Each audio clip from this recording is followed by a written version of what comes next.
Salut YouTube. Alors juste, je fais une vidéo rapide. C'est pas pour faire le buzz, mais la précédente c'était pour faire le buzz. On va dire les choses clairement. Je viens de voir dans cette vidéo de Pagès où on voit que effectivement les doigts de Cyril Gann rentrent vraiment profondément dans l'œil gauche de Thomas Aspinall. Très honnêtement, je retire ce que j'ai dit. Non, non. Si j'avais été à sa place, j'aurais arrêté aussi, hein, donc faut arrêter de déconner. Euh, non, non, non, là il n'y a pas de pom-pom girl ou je sais pas quoi. Non, non, là c'était effectivement très très dangereux. J'avais pas vu le ralenti. Donc merci à Pagès de l'avoir mis dans son journal, que ça m'a permis de le voir. Non. Après, ce qui est effectivement troublant, c'est que donc là c'est l'œil gauche de Aspinall où ça rentre vraiment en profondeur. Mais apparemment, d'après ce que j'ai compris, il se plaint de l'œil droit. Bon, néanmoins, il y a quand même. Ouais, ça se comprend. Voilà. Même si ça enlève pas le fait que je pense voilà, que pour lui c'était une bonne opportunité d'abréger le combat parce il était mal barré. Mais n'empêche que, ouais, non, c'est dangereux. Il faut quand même protéger le.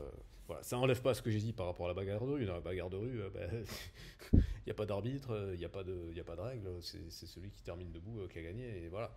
Mais n'empêche que là, on est quand même dans un sport. Et donc, voilà, moi, je souhaite pas du mal à Spinal, ni à qui que ce soit, d'ailleurs. D'accord. Donc, les gens, soyons raisonnables tout de même. J'avoue que, voilà, il y a beaucoup de chauvinisme et un peu de côté de, ouais, ça aurait été plus juste que Cyril y gagne, mais bon, voilà, c'est la vie, malheureusement, ce genre de choses, ça arrive. Après, comme je l'ai dit, ce qui est surprenant, c'est que il se plaint pas de l'œil gauche, il se plaint de l'œil droit. Donc ce serait intéressant de savoir vraiment s'il a fait mal. En tout cas, moi, le ralenti, j'avoue que ça fait flipper qu'il soit rentré là-dedans. Donc ce qui serait intéressant, ce serait de savoir un avis médical, parce que ça se trouve aussi, lui, il était en mode chaud, il a pas mal, et en vrai c'est super dangereux. Donc on n'en sait rien en vrai. Donc voilà, je retire un petit peu ce que j'ai dit. Voilà, faut modérer. Et en même temps, ça me donne l'occasion de montrer que, ben voilà, je suis pas dogmatique du tout. Si je m'aperçois que j'ai dit de la merde, ou que j'ai fait une connerie, ou que je me suis trompé, ben j'ai aucune honte à me dire et à dire publiquement, je me suis trompé, j'ai fait une erreur, voilà, je me suis emballé, etc. Et contrairement à la tendance actuelle qui est de l'ordre de, par exemple, éditer le message pour modifier le texte, pour effacer les traces de ce qu'on a fait. Non, non, moi j'assume. Voilà, j'ai fait une vidéo qui était un petit peu putaclic. Et là, je m'aperçois que bah, c'était abusé. Et ben, je fais un rectificatif. Et ben voilà, c'est ça être un homme. C'est assumer ses erreurs et ses succès. Moi, je pense que cette mode, cette tendance à toujours vouloir cacher, dissimuler, faire style qu'on n'a pas fait d'erreur, etc., c'est ça qui est mauvais pour tout le monde.